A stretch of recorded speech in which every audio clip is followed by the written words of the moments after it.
오늘 정치 톡톡은 이혁근 기자 나와 있습니다. 어서 오세요. 예, 이재명 대표 얘기로 좀 가보겠습니다. 구급차까지 오늘 왔어요. 강제 입원 얘기도 나오기도 했던데 이 대표 상황, 건강 상황이 그렇게 안 좋은 건가요?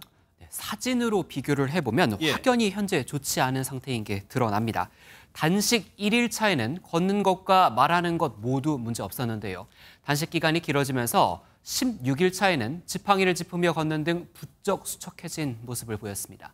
민주당의 한 의원은 말할 기운도 없는 상태라고 전했고 의료진 역시 더 이상의 단식은 위험하다고 경고했는데요. 특히 이 대표의 공복 혈당 수치가 낮아 신체 기능이 크게 떨어져 있는 것으로 전해졌습니다. 또 실내 조명에도 이 대표가 민감한 상태라 민주당은 단식장 안을 최대한 어둡게 유지하고 있습니다. 예, 단식과는 별개로 검찰의 영장 청구가 예고돼 있기 때문에 이걸 보는 각 당의 셈법도 복잡합니다. 그런데 각 당이 피하고 싶은 최악의 시나리오가 있다면서요? 네, 여야 모두 이것만은 피했으면 좋겠다 하는 상황이 있습니다. 예.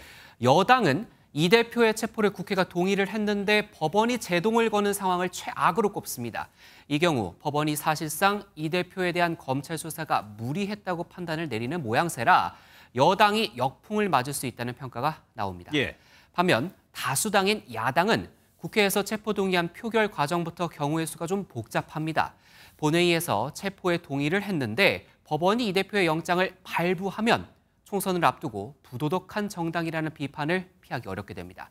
반대로 본회의에서 체포에 반대표를 던지게 되면 또다시 방탄 논란이 불거지면 물론 이 대표 스스로 했던 불체포 특권 포기 선언을 지키지 않았다는 비판까지 받을 수 있습니다. 예, 이런 일이 추석 전에 일어날 가능성이 높고 추석 밥상 여론을 선점하기 위해서 이제 관심인 건데 그러다 보니까 강서구청장 보궐선거도 주목을 받고 있어요.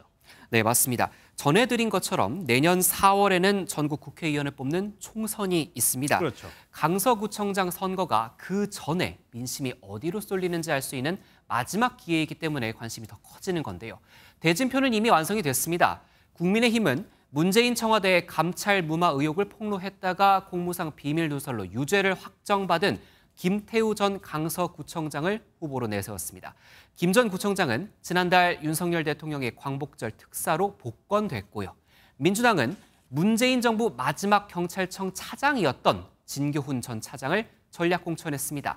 사실상 이 선거가 윤석열 대통령과 문재인 전 대통령의 대리전 같은 구도가 된 겁니다. 예, 마지막으로 하나 짚어보겠습니다. 최강욱 의원에 대해서 대법원이 내일 판단을 하는데 의원직을 잃을 가능성도 있는 건가요? 네, 그렇습니다. 내일 대법원이 2심의 판단을 그대로 유지하게 되면 최 의원은 의원직을 상실하게 됩니다. 최 의원은 지난 2017년 조국 전 법무부 장관의 아들 조원 씨에게 가짜 인턴 증명서를 발급해준 혐의로 재판에 넘겨졌는데요. 2심에선 최 의원을 유죄로 보고 징역 8개월에 집행유예 2년을 선고했습니다. 이 재판이 김명수 대법원장의 퇴임 전 마지막 전원합의체 재판이기도 해서 관심이 더 높은데요. 김 대법원장은 코로나19에 걸렸지만 재판에는 참석할 것으로 알려졌습니다. 알겠습니다. 여기까지 듣도록 하겠습니다. 이혁근 기자였습니다.